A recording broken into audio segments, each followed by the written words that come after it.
All right, we are live. Welcome to Geeks Worldwide presents Preston and Key. I'm, of course, your host, Michael Schluger, and this is episode 293.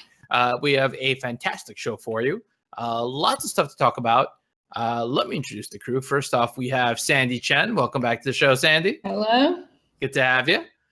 And, of course, Connor Howard. Hey, how we doing? Doing good, man. Doing good. Great. So, there is stuff to talk about, but I want to sort of give this. I don't know if I should tell people or not, but I feel like I owe them the disclaimer. We don't have any what the fuck stories for this week. It's crazy. I couldn't find a single what the fuck story. I looked, but for this 1 week, there's just, I don't know. The world is crazy, but not the gaming world. World crazy, gaming world more or less okay. Things are mellowing out a little bit, which is nice. Yeah. So. Our first story up, obviously, the Paris Gaming Week is on. A ton of trailers dropped from PlayStation, and some of them are causing a little bit of controversy. Specifically, I know the Detroit Become Human trailer and also the Last of Us 2 trailer, both sort of were shocking for different reasons. Let's do one at a time. So let's start with Last of Us 2. What'd you guys think of the trailer? Did it make you want to play the game? What, if anything about it, surprised you, shocked you, or interested you, as the case may be? Go ahead. I'm not sure what how it connects to the game.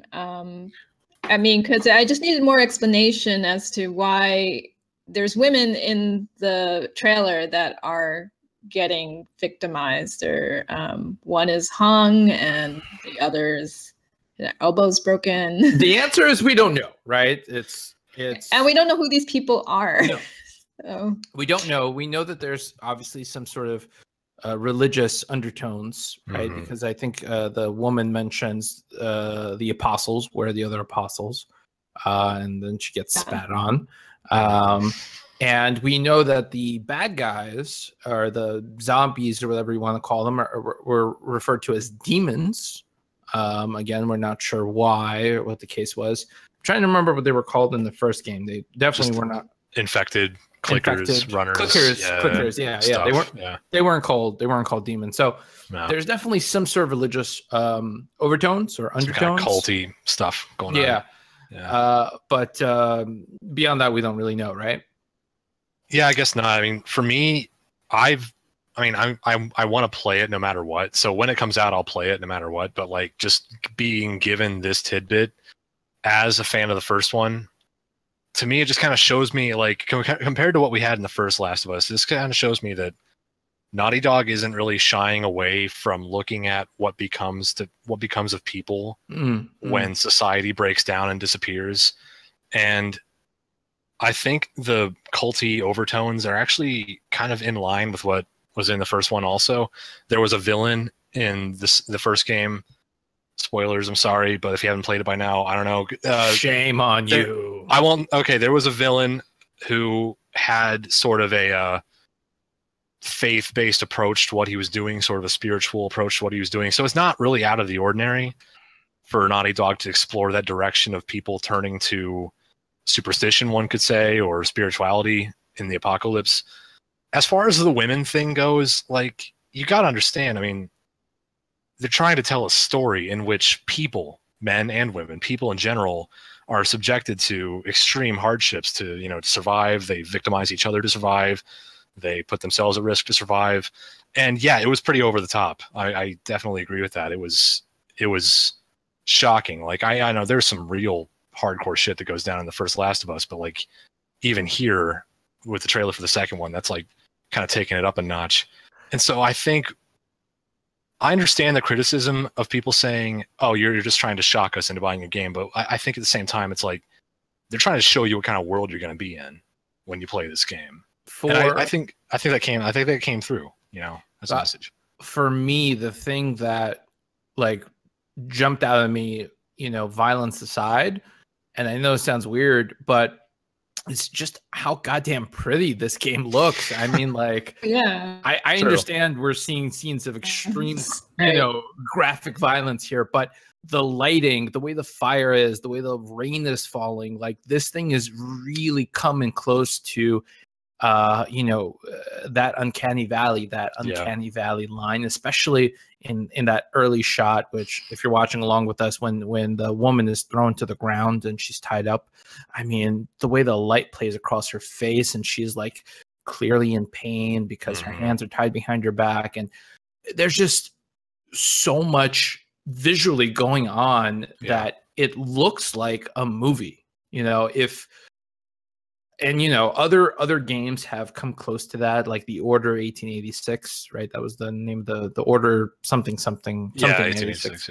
Yeah, so that one was, you know, also considered to be extremely cinematic, but man, Naughty Dog is on point here. Like, yeah, between The Last of Us and Uncharted, they've been just really setting benchmarks for, I think, console graphics for the last few years, just really breaking milestones, I think. And Chapter 2 of The Last of Us looks insane visually. I think you're right.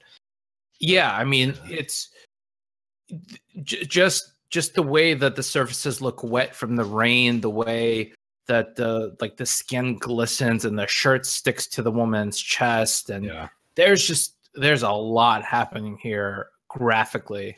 And I'm really curious whether like this is sort of an FMV cutscene kind of dealio, or if this is like an in-engine sort of cutscene, or if it's an FMV or what's going on. Because if the entire game looks like this, oh my god, like you'll probably spend the first hour just wandering around and looking at stuff. So yeah, there's a lot happening in it. It's like an assault on the senses in a lot of ways. But one thing that was missing is just that, Sandy, I think you brought this up earlier, is just like context of like what's happening, who is it happening to, why should we care? And I think that comes back to the argument of this is just kind of shock value of a trailer. Sure. In a way, it's also visual value. It's like shock value of holy shit, that's a woman's arm being broken by a hammer, and also holy shit, look at those graphics. It's like kind of it's like kind of a double whammy of look at what's happening. And you know, I do want more context of like, I need to find out who these people are. There was a theory that the woman being hanged, I'm sorry, I'm a grammar nerd, was Ellie's mother. And I need to know what that bears out as. So it's like, I'm more curious now, having seen this trailer, but I know that some people are kind of turned off by it, and I respect that. But for me, I'm just like, I need more. I want more, you know?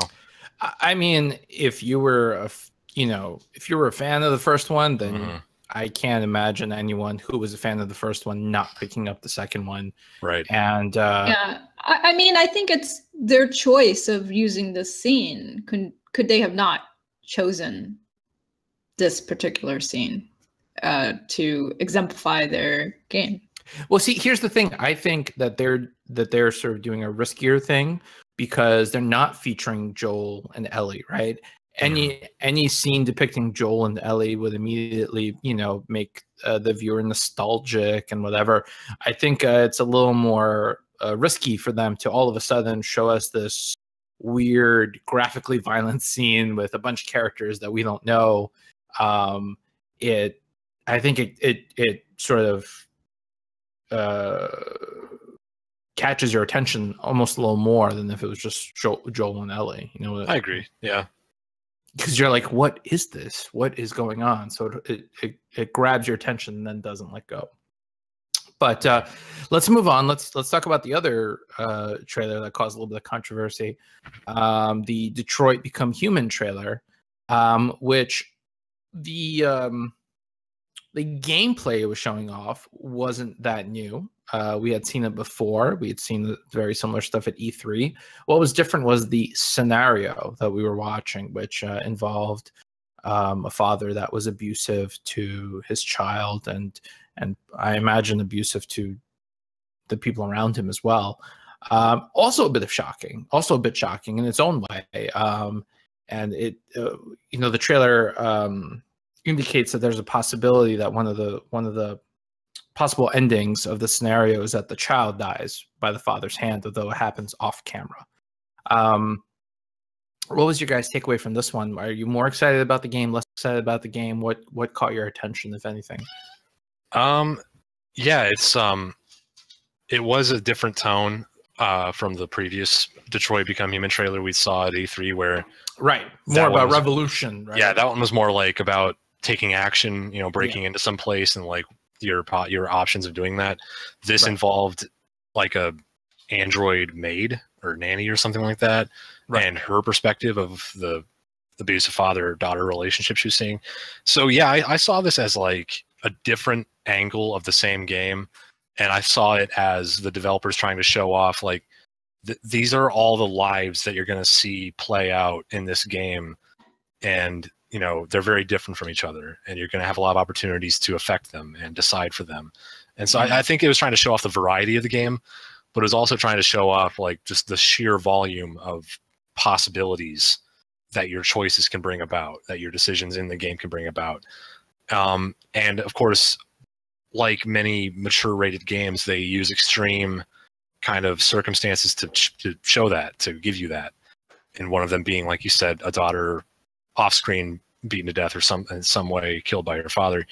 And I'm totally fine with it. I know it's like uncomfortable, but like for me, I need to know that the developer is all in on that concept of real people, and their actions having real consequences. I think this shows that those developers aren't afraid to really go all the way with those circumstances, with those scenarios.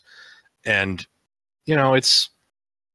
it comes back to what I think is like the decision that we as players, we as a game community, as the industry have to make, where are we going to demand that these games are considered an art form, but at the same time impose these artistic restrictions on them? Because I don't think you can have it both ways. You need to have the artistic freedom to express real scenarios like this. I mean, that unfortunately children are occasionally killed by abusive parents in real life. And if the game wants to reflect real life, it's going to have to not shy away from stuff like that.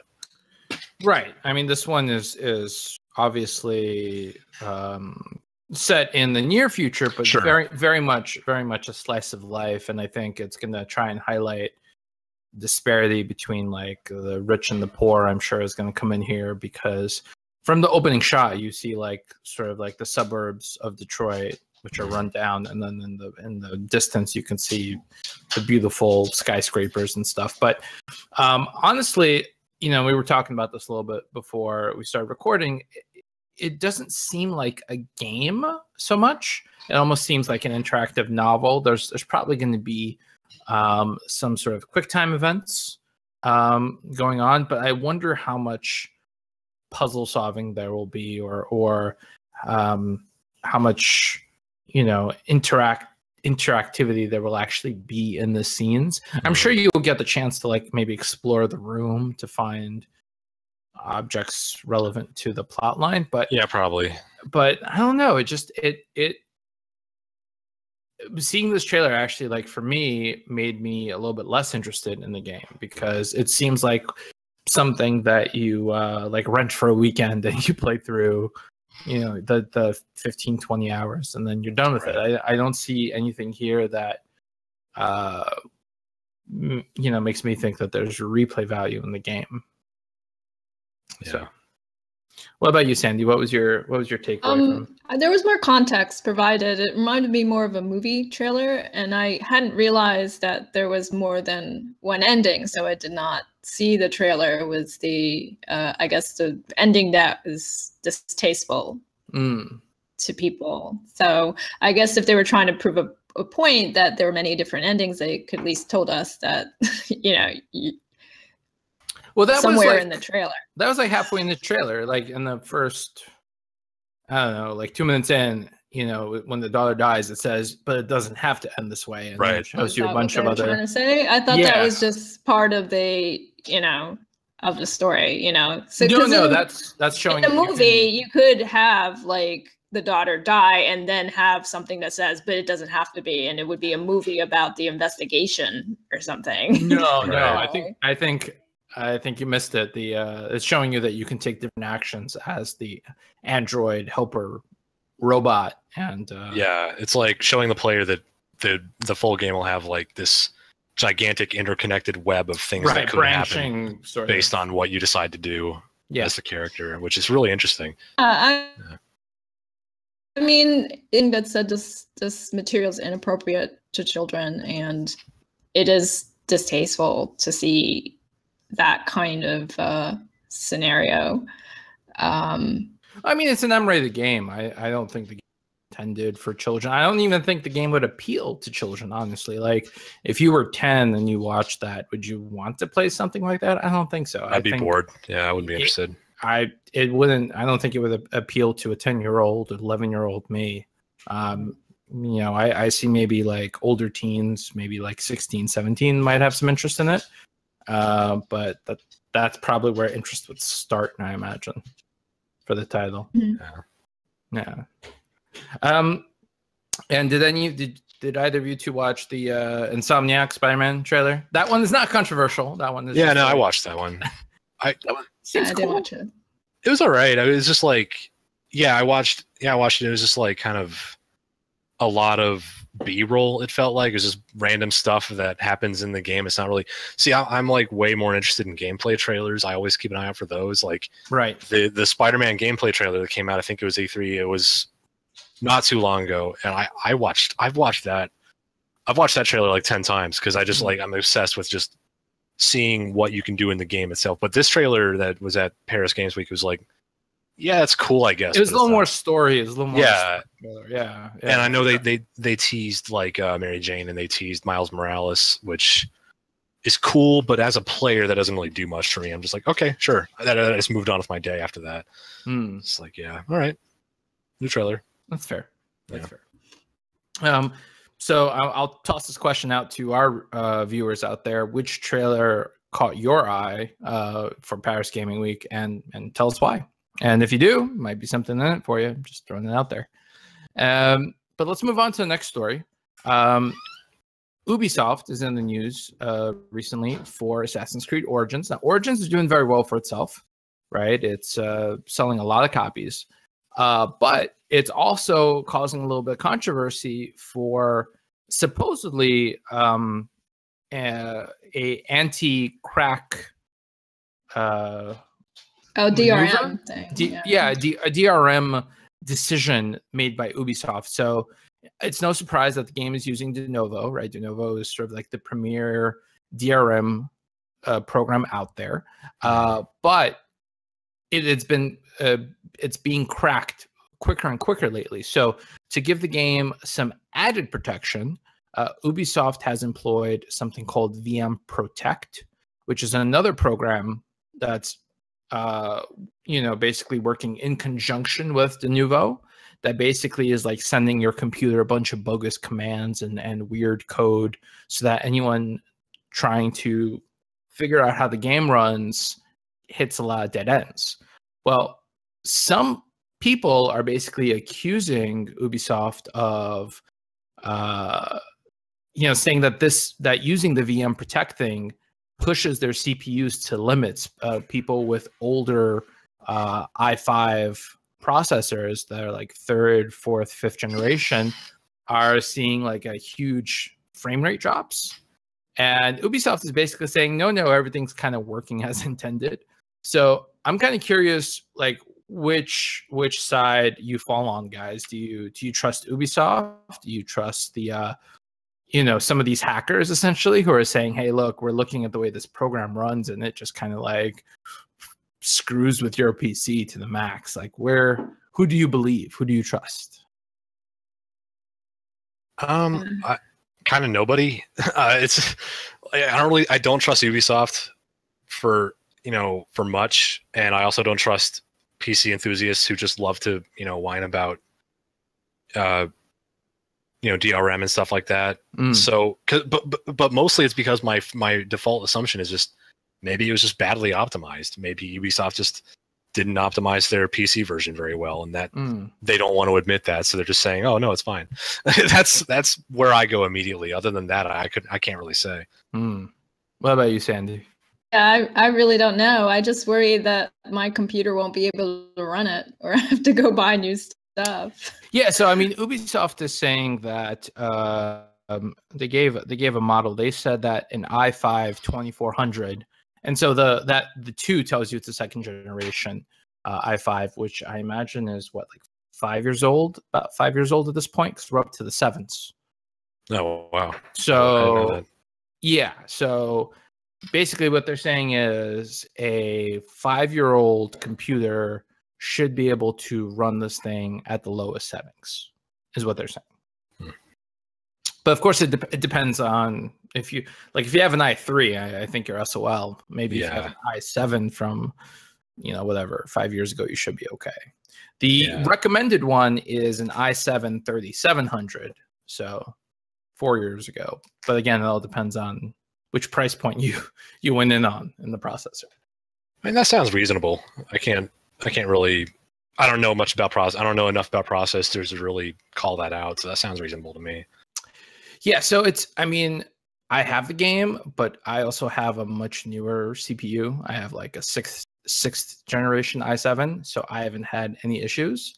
But when I built my computer, latest one, so I guess it's always upgradable. So right. I'm gonna be like unnecessarily snarky for a second and just say this is why I have a PS4, so I can just throw it in there and it'll just run, and I don't have to worry about CPUs and shit like that. But mine runs pretty.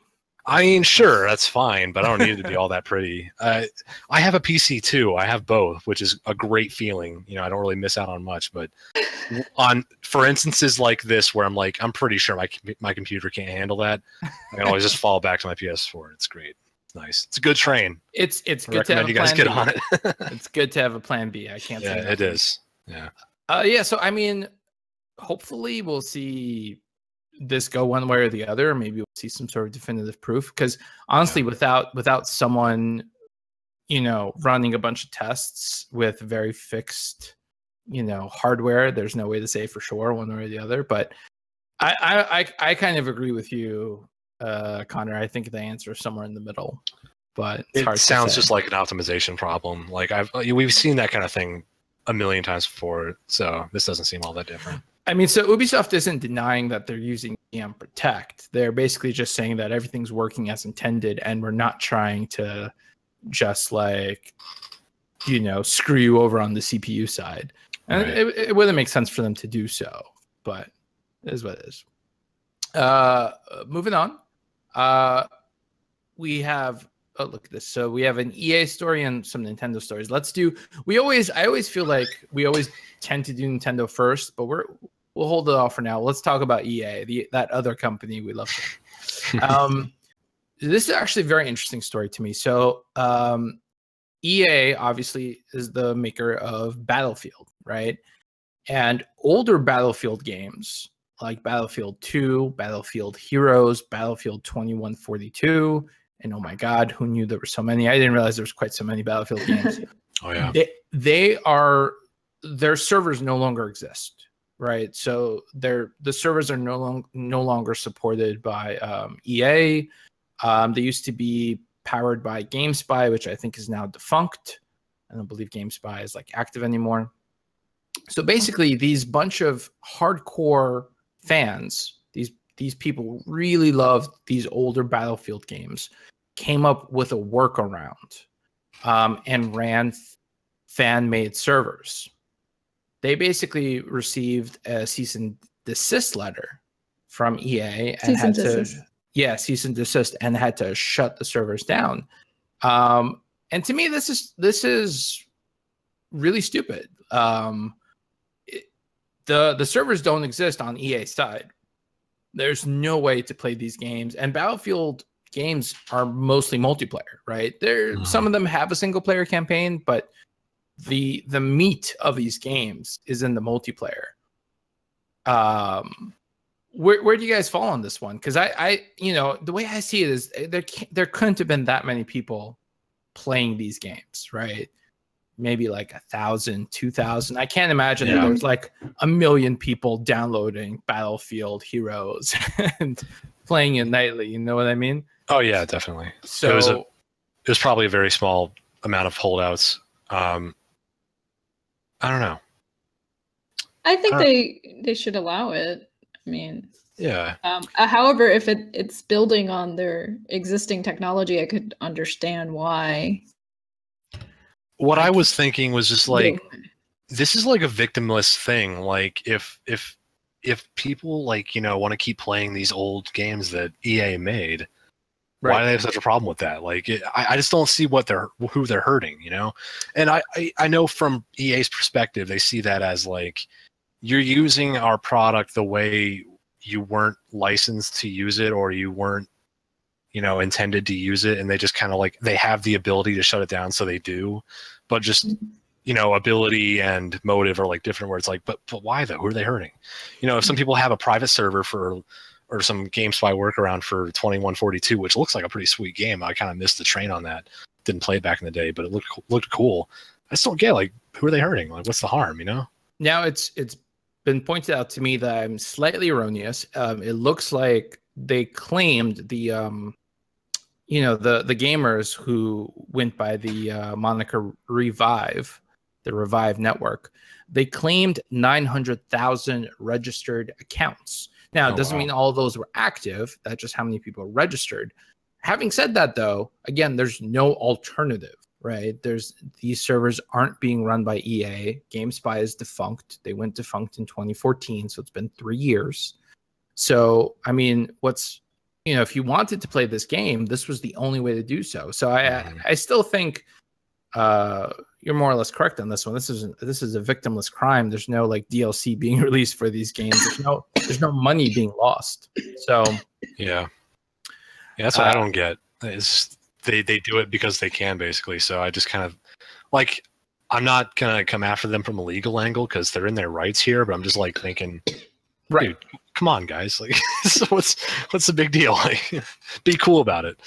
That's the thing, right? If they announce tomorrow, like, hey, we're going to have more servers up of, you know, 2142. All right, cool. Then we're good. Awesome. There's no issue here. But if you're not going to provide the service, right, why stop someone else from doing it for free? It's not like they're making money. They're not charging anything for the service, as far as I can tell. Yeah. So it's not like you're losing sold copies because you don't support the game anymore, so it doesn't really matter. I don't get it. Yeah, I'm not even sure if, and I'd have to look into this, but I imagine they probably don't even sell the games directly anymore. No, like if I went to EA's website, I doubt I could buy a copy of this game. So I'm gonna go on Origin and see if they have it. I'd be really surprised. Yeah. I'd be super surprised. But yeah, so the other interesting thing was that the Electronic Frontier Foundation actually tried to get an exception from the Library of Congress under, you know, for exactly this kind of scenario, but they got denied, unfortunately. So wow, we have a little ways to go in the video game preservation fight. That's too bad. Agreed. All right, let's see what else we got here. All right, I think. Yeah, let's do Nintendo. So a couple of minor Nintendo stories. The first is, if you want to buy a Switch and you haven't been able to, I got some good news for you. Nintendo has promised increased availability for the holiday season. They plan to bump production by 4 million units, which is nice. I mean, if this is what you want to play, and I know with Super Mario Odyssey out, I know a lot of people want to play it. There's a much better chance that you find this in the stores, which is really cool. Have you guys picked this one up yet? Have you picked up a Switch or not yet? I haven't. Nope. I hear that, you know, when I hear the words Nintendo's going to increase production for their Switches for the holiday season, I just think, well, the goddamn better. Like, I mean, like if they want to have fourth quarter in the red, or I'm sorry, in the black, like that, they better. Like, there's no way they shouldn't. So that's an of course to me. Like, that's a duh. But I mean, even still, like, there might be Black Friday sales on it, there might be good deals on it, but I'm just like, I don't know. My girlfriend kind of wants one. She's been talking about, hey, the Switch looks kind of cool. I'm like, hey, if you buy one, I have a cool. friend that wants one for a birthday, so I think myself and some of my friends are going to chip in and get it for him. But I get it. I'm not there yet personally, but I get it. Yeah. So, and part of that, would you say, Connor, is because there's lack of third-party titles on the console? I would say that's that's a big part of it. Well, you're in luck. So Not library there. yeah, a bunch of third-party developers are scrambling right now to support the Switch, especially in Japan, right? Because a lot of people, I think, a lot of developers in Japan were kind of caught on the back foot on this one, especially like Capcom, from what I'm reading. But supposedly we're going to be seeing a lot more stuff coming out. But I don't know. I'm a little ambivalent on this one, actually, because it feels to me like everyone's just going to try and get something out for the sake of having something out. Yeah, and that leads to shitty games. And unfortunately, it's not going to be until 2019 until some of those third-party games come out. That's probably right, unless they've started already and we're just now hearing about it. But if they're like just starting production now, yeah, they won't be out for a little while. Yeah, most likely. And so I'm skeptical too, because just the track record of third-party support on Nintendo consoles is spotty at best. At best. I mean, think about the original Wii. There was actually pretty good third-party support for the Wii, but that ended up taking the form of tidal wave of garbage shovelware games that no one gave a shit about. Where it's like it was the Wii was inundated with like really terrible third-party games. So like maybe Nintendo was kind of soured on third-party support after that. Well, it was a combination of things, but also just because the Wii was technologically so behind the other consoles at the time, the ports of the games that were simultaneously releasing for Xbox and PlayStation were just like shells of the regular games, and people didn't buy them. There could be some cool third-party games coming to the Switch. I will have to wait and see, because I know what third-party support looks like for PlayStation consoles, because I've seen that before, because there's always been pretty good third-party support for PlayStation. But third-party for Nintendo, I don't know what that looks like. I don't know what to expect from it. So it's like, I'm going to have to see what comes out. Yeah, I mean... It's good news, though, in general. It's good news. To me, it really seems like the Switch is going to be another Wii in the sense that it's going to be really good for Nintendo. Nintendo is going to make bank, and that's great. I mean, I want to see them around. As a gamer, I'm not sure how good it's going to be for us. Like, yeah, there's going to be a few standout titles, just like there was a few standout titles on the Wii.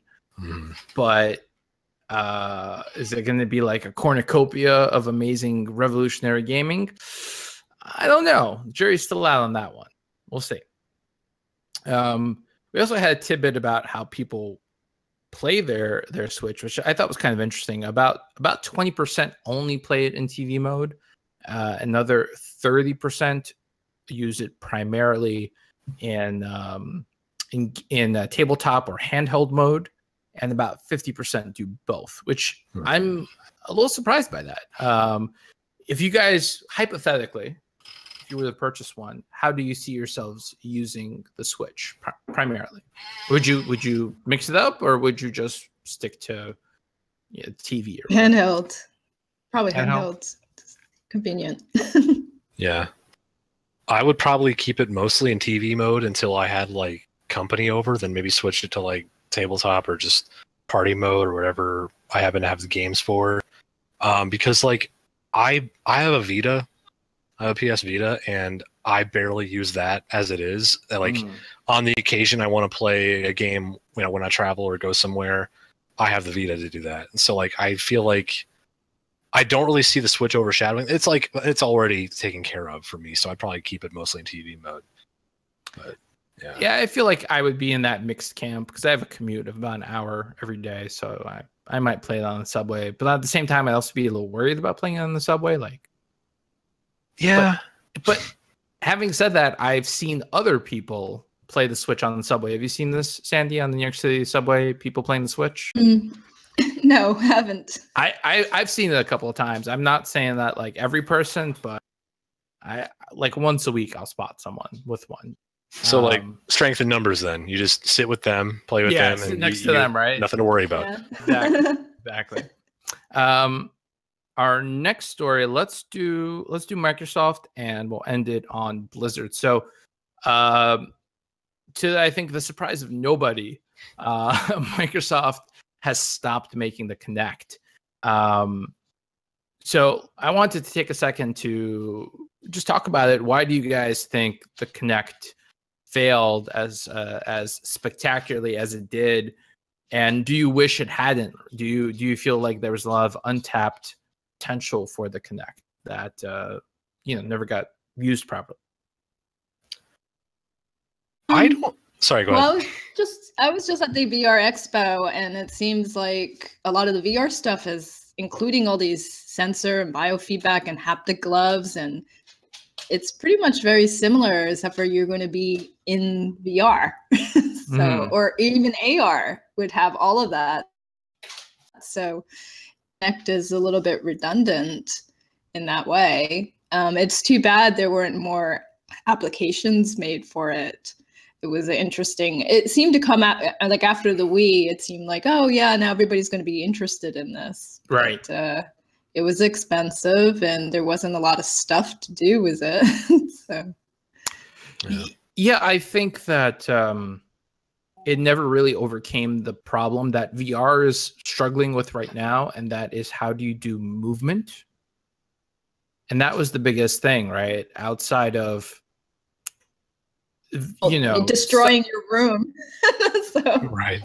Like how do you move your character around on the screen, right? That was the issue. You could play certain, you either have the game be on rails, but that limits you to obviously just that sort of genre, or I don't even know, or exercise games, right? Like stuff where you're like punching and kicking, but how could you do an RPG? How could you do a first-person shooter that wasn't on rails? How do you do an adventure game that's not on rails? And I don't think anyone ever found a real solution to it, honestly. Yeah, that was a huge problem for it. I was just thinking that, like, I'm not too sure. I would say that the Kinect technology failed so much as just kind of ran its course. It like kind of had its moment in the market.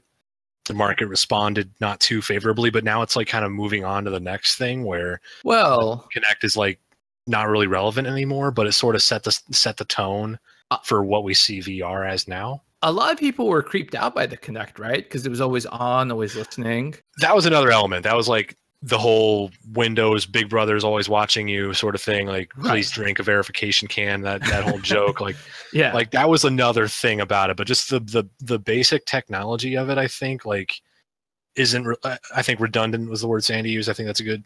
It's just kind of like is replaced by what we're seeing in VR right now. So it's just kind of run its course. I think it just kind of had its time. So the interesting thing here that the article kind of talks about briefly is that I think if they had added just a microphone to the Xbox and kept some of the voice commands, I think that would have been a good differentiator for Xbox. I thought they did that. You have to have like a USB headset plugged really in. I believe so. I don't believe that there's any onboard mic, and you're welcome to double check me because I don't have an Xbox. Are you talking about the 360 or the Xbox One? The One. Because in the One, I thought it came standard with a microphone. Like I had, my brother had one, a buddy of mine had an Xbone, as I call it, and they would just say Xbox off, Xbox on, and they would just do it. So it's like no, they must have had the Kinect. I thought it came standard. I could be wrong, but like I had people I knew or know who had like the out of the box Xbox to One the model. internet. Yeah, let's check that out because like I thought they had just the out of the box model that had like some kind of integrated voice command thing to like turn it on, turn it off, like change menus, stuff like that. And they didn't. That's weird. I don't know. I didn't have one myself, so I don't know firsthand, but I could have sworn there's some kind of. Nope. What? Huh.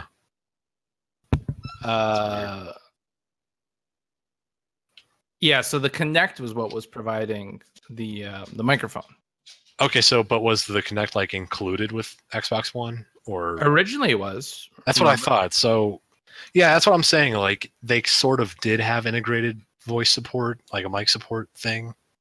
Well, like it was part of the on. Kinect. If you because Right. once they started selling the Xboxes without the Kinect, then that's it, right? I guess so, yeah. But you were saying like adding a microphone would have helped Kinect. Like, yeah, differentiate if itself the more? console was just sold with an integrated mic, or if they added that once they made the Kinect not mandatory, like for example the Xbox One S. Oh, okay. If that had, because that one doesn't have an integrated mic, Okay. they could have still. You can plug in a mic and then use it that way once, but then you have it's something you're buying separately instead of something that's included. Is what I'm saying.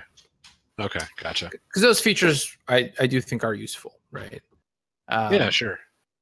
And the of course the other thing that a lot of people complained about, there was always a certain amount of CPU that had to be reserved for the Kinect.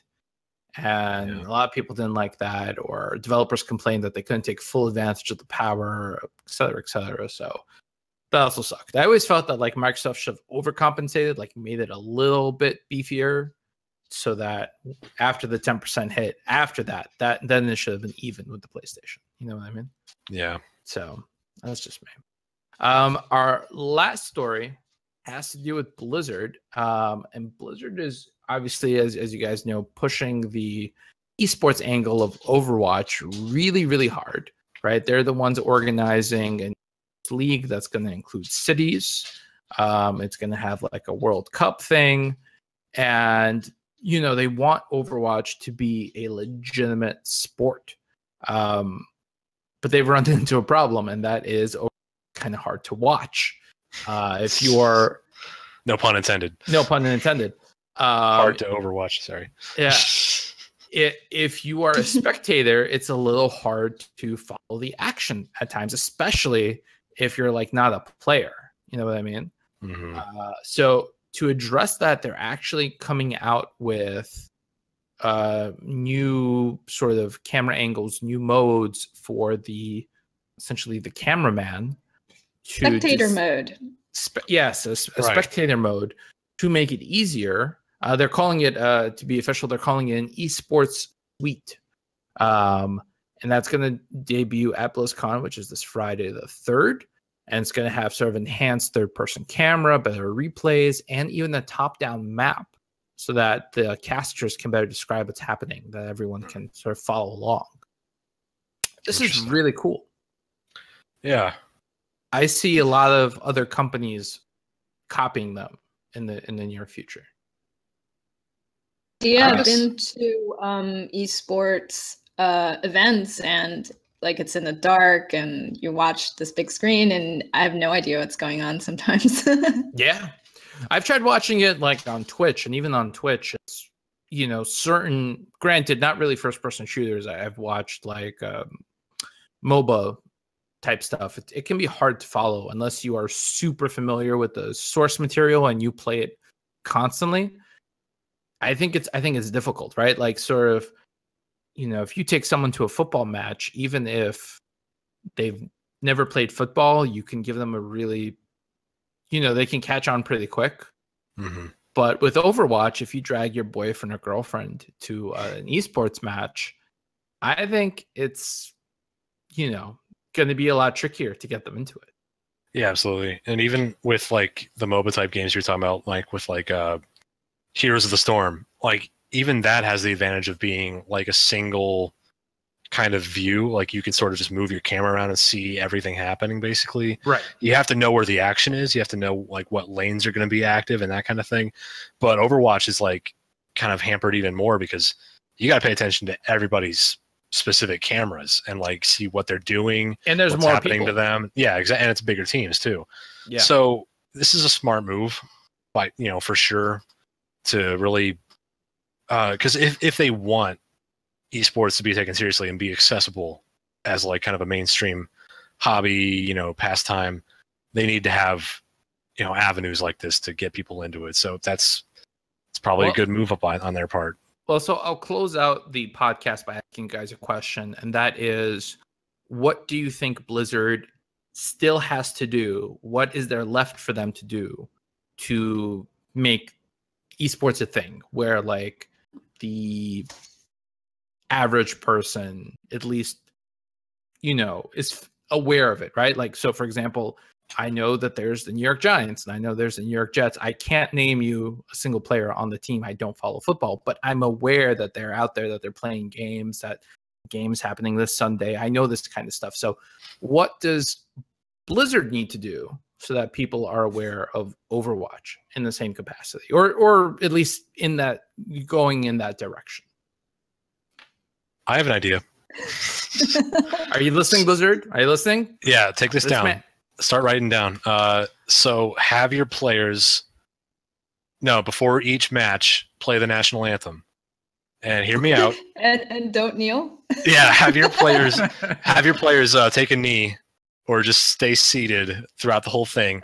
And I guarantee you people will start talking about esports some more. Like that's guaranteed eyeballs. That's guaranteed publicity. Just that's go one way of doing try that out. They were seated.